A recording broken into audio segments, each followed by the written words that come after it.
Hello, my name is Alita Fitz. I'm an emergency management coordinator for Washington County, and I'm here to talk to you today about emergency preparedness. So why learn about emergency preparedness? Well, it can help you and your families be safer and recover faster. You can help the community that you live in, and you can also learn skills that you can teach other people. There are three pillars of emergency preparedness: make a plan, build a kit, and be informed. All of the activities that I talk about today in emergency preparedness fall into one of these three categories. Today's presentation is based on Take 5 to Survive, which is Washington County's emergency preparedness campaign. Take 5 to Survive is based on the idea that while emergency preparedness is large, complex, and overwhelming, it can be broken down into 5-minute tasks and spread over months or even years to gradually get more prepared. This presentation will highlight key ideas within each Take 5 topic and direct to additional resources so you can learn more. When starting your emergency preparedness journey, there are several questions you can ask yourself to gauge how prepared you already are, determine areas where you need to put more effort and planning, and to guide your overall planning and activities. These include: what hazards can affect my home, workplace, or school? Am I able to receive alerts and warnings if hazardous conditions occur? Can I communicate with my family and friends if communication systems are disrupted? Do I have the emergency supplies I need to survive? And do the people I live with know what to do during an emergency? So as mentioned before, the three pillars of emergency preparedness are make a plan, build a kit, and get informed. So let's start by talking about making a plan. When you're making your emergency plan, be sure to talk to your whole family. So this includes your children and anyone who lives with you, like a parent or grandparent. Work together to talk about how you will evacuate your home quickly and where you will go if you can't meet at home. You'll also want to make sure that everyone in your family can communicate with each other. Make sure each person has everyone's contact information, and not just in their phones, but on a piece of paper in their wallet or backpack. You'll also want to identify an out-of-area contact. This person will be helpful because they're usually not impacted by the same disaster that we're facing, so they can relay information and know who is safe and who isn't. Once you've identified an out-of-area contact, don't forget to tell that person so that they know what to do and they can help out when needed. Another aspect to consider when planning is whether you or anyone in your family or household has a disability or access and functional need. This could be something like having low vision or requiring strong contacts or glasses, having a chronic illness which requires medication or assistive devices, or having a sensitivity to crowds, bright lights, loud noises, or unexpected changes. Whatever your or your family member's need is, you want to make sure it's included in your emergency preparedness plan. You will want to make sure that your plans and supplies can support you or that person on their worst day. Choosing a worst day scenario will make sure you're prepared for pretty much anything and will reduce the stress you and they might feel during an emergency. Once you have a plan, share it with your support network. They will be able to help you during an emergency if they know what the plan is and where your supplies are. Some areas you can consider to help build out your plan are personal care and personal care equipment, water service, adaptive feeding devices, electricity-dependent equipment, medication, service animals and pets, and support services. If you receive support services like home health care, transportation, or dialysis, make a plan with each provider or learn about their emergency plans. The Public Alerts website that's listed here will give you more detailed information on each of these areas to consider. If you have pets, don't forget to plan for them as well. This means making a kit including food and water for up to 2 weeks, a can opener if needed, bowls, a collar with an ID tag, a harness or a leash, any medication your pet needs, their medical records, a pet first aid kit, important documents like registration and vaccination history, a crate or pet carrier, familiar toys, treats, and bedding. These can help your pet feel less anxious, and plastic bags or litter for poop. You'll also want a current photo of each pet. I know that's probably not hard. If you're like me, I take half a dozen new photos each day. The more important picture to have, though, is a picture of you and your pet together. This can help prove ownership if you're separated and trying to be reunited. Some aspects to include in your plan regarding pets are knowing the location of pet-friendly hotels, since not every disaster shelter will accept pets. Developing a buddy system with a friend or neighbor. So this is in case you're unable to get home, you can have someone else go check on them or feed them.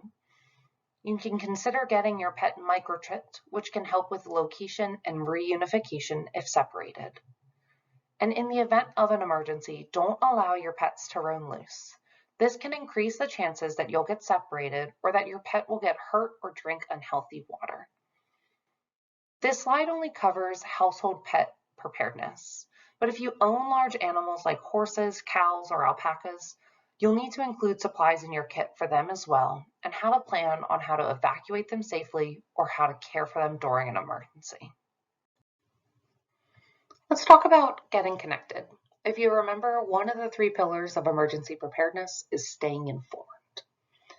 One great way to stay informed is to follow your city, county, or fire district on Facebook.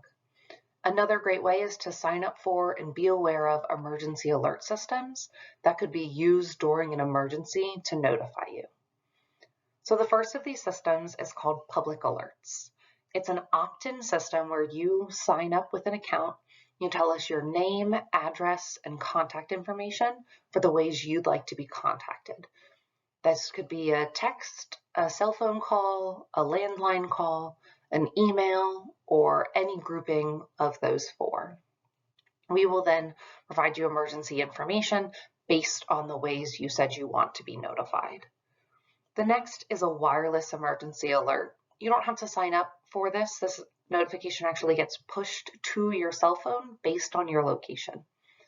So the alert sender can identify an area on the map where the incident is happening. If your cell phone is close to a tower that was in that area, you'll get the notification sent directly to you. If your cell phone's not near where the incident is, you won't get that notification.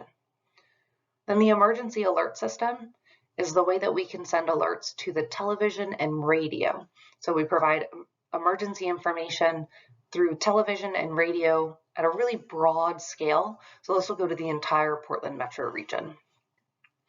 Alerts that come via WIA or EAS are going to be for incidents that are really critical to life safety and that you need to take immediate action to keep yourself and others safe. So this could be for evacuation, shelter in place, a hazardous material spill, something that is highly dangerous and very time sensitive. We use the public alert system for emergencies that are occurring that might be a little more slow moving.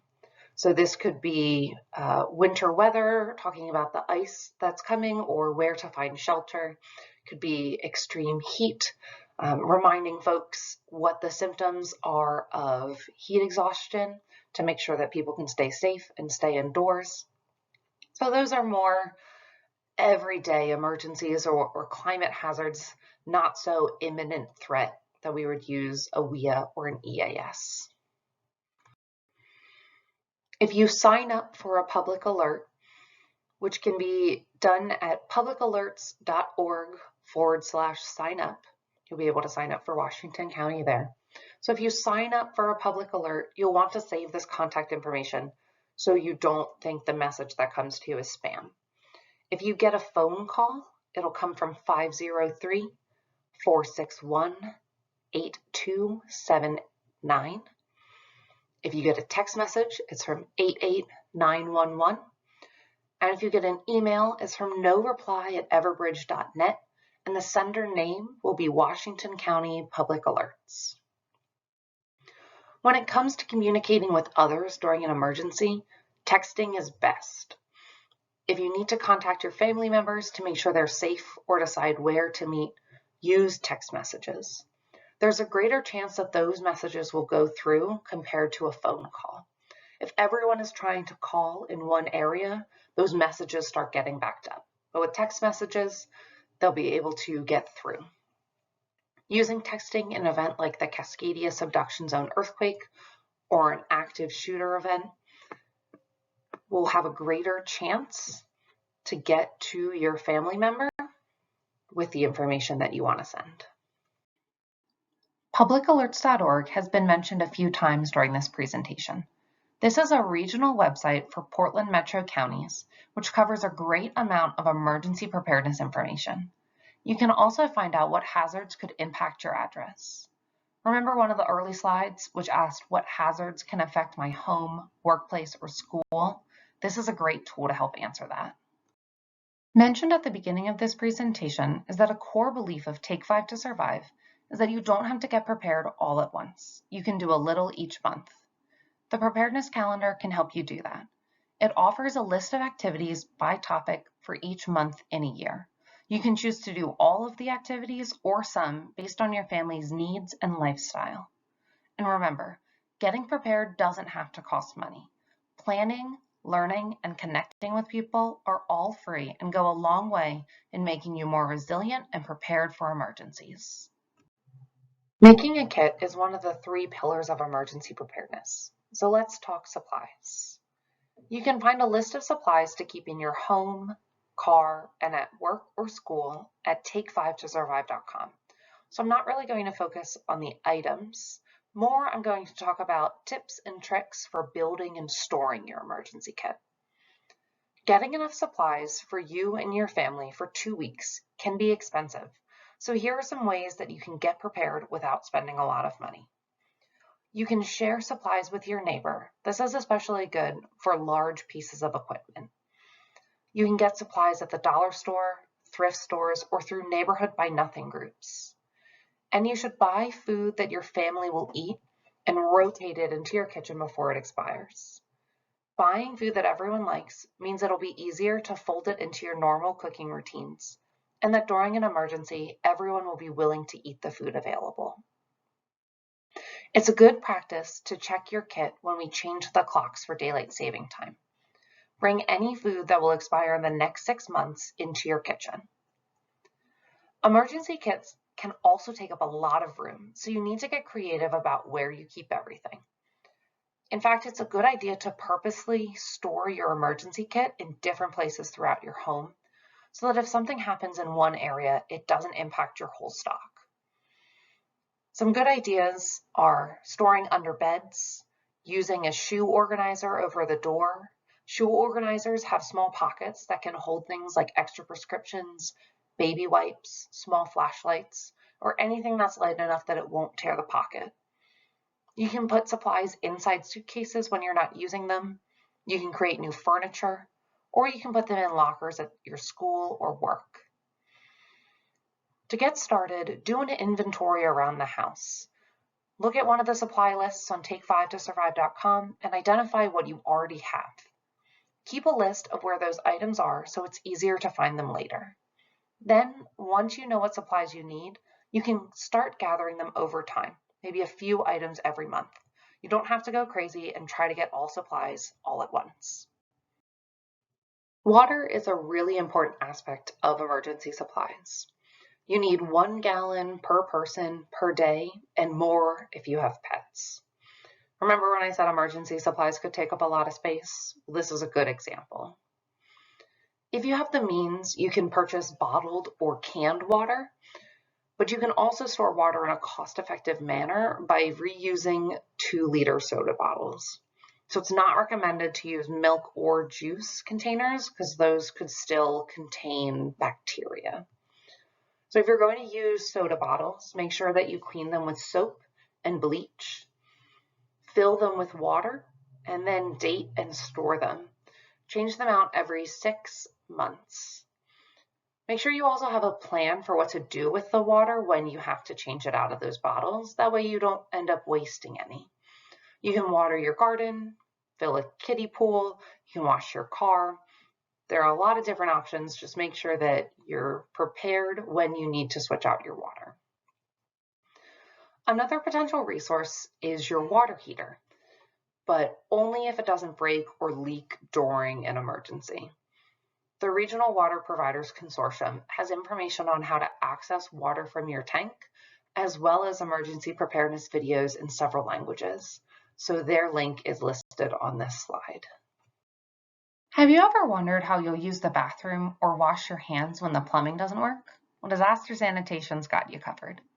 You can use some of the emergency water in your kit to brush your teeth and wash your hands before eating or after going to the bathroom. This slide shows a tippy tap, which is a way to make a disaster sink that doesn't involve your hands touching the spout where the clean water is coming out of. If you aren't able to create a tippy tap, you can always ask somebody around you to open the water and pour it on your hands for you. If you don't have enough water in your emergency kit to use for hand washing, you can use alcohol-based hand sanitizer as long as it's more than 60% alcohol content. When it comes to using the bathroom after an emergency which breaks the plumbing, you will not be able to use the toilet. Luckily, somebody thought about this and created the twin bucket system. The twin bucket system uses two 5-gallon buckets as your bathroom. You will need to pee and poop in different buckets because pee takes up way more space, but it can be disposed of on your lawn, where poop needs to be double bagged and separated from food and water to limit the spread of disease. To prepare for using your twin bucket system, you should get two 5-gallon buckets, carbon-based material like straw, leaves, grass, or shredded paper, heavy-duty plastic trash bags, and toilet paper. You can also get a toilet seat. They make plastic ones that fit a 5-gallon bucket, but don't get pool noodles.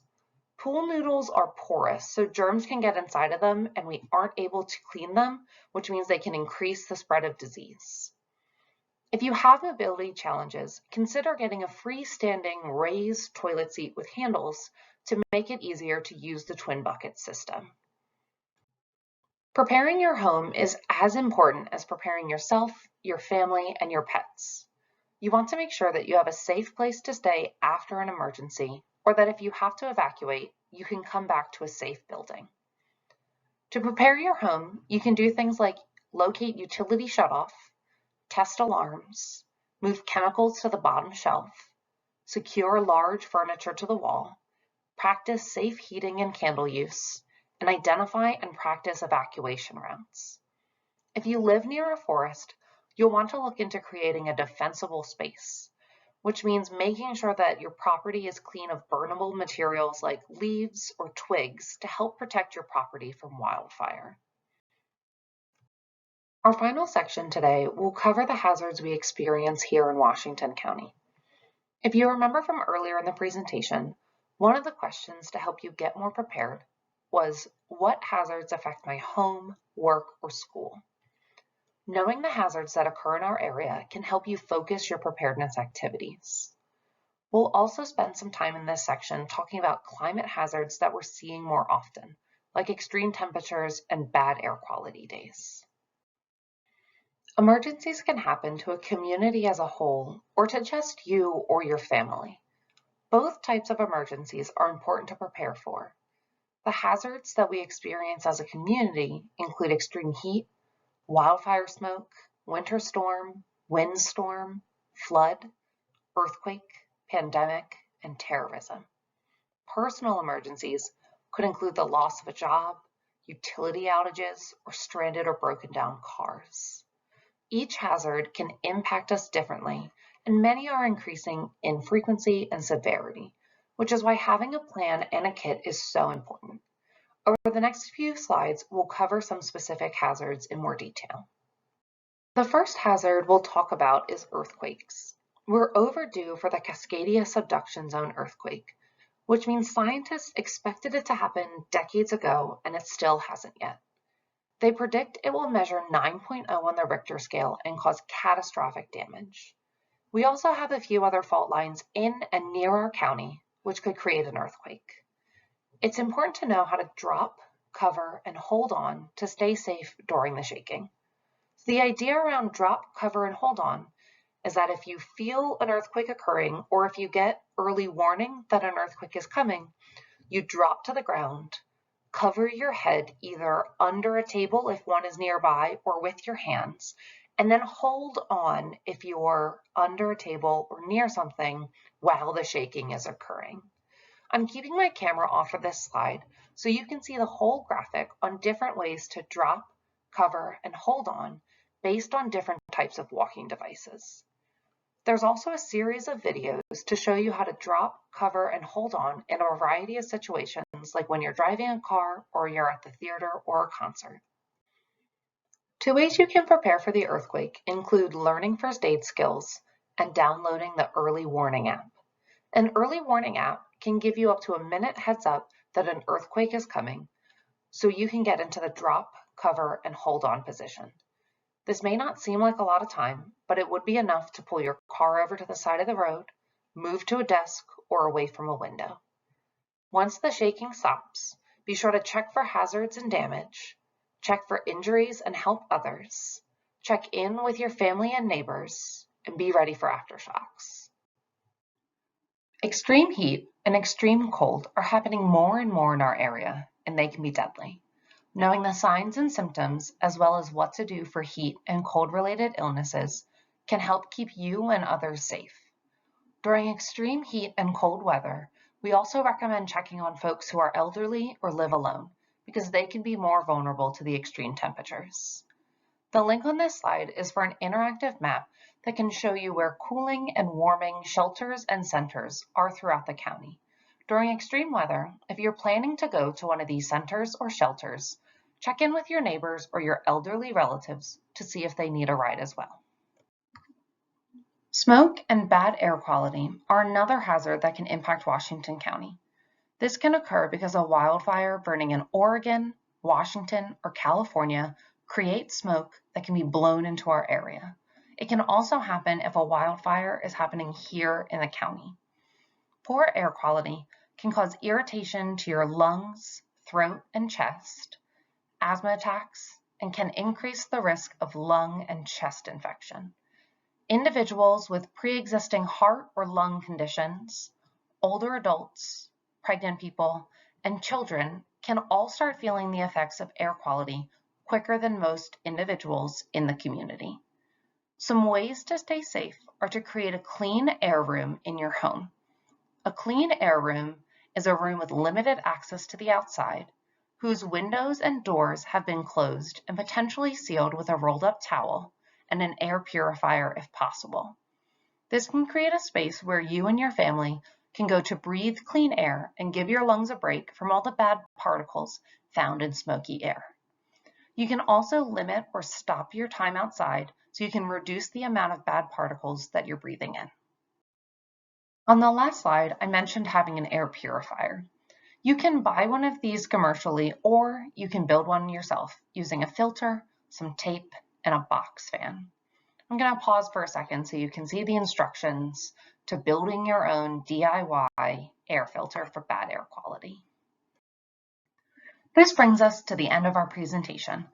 I know emergency preparedness can be overwhelming, and I threw a lot of information at you during this presentation, but start small and start now. You don't have to get prepared all in one go. You can take months or even years to get prepared. Head to any resource mentioned in this presentation or email washco_em@washingtoncountyor.gov if you have any questions. Thanks and have a great day.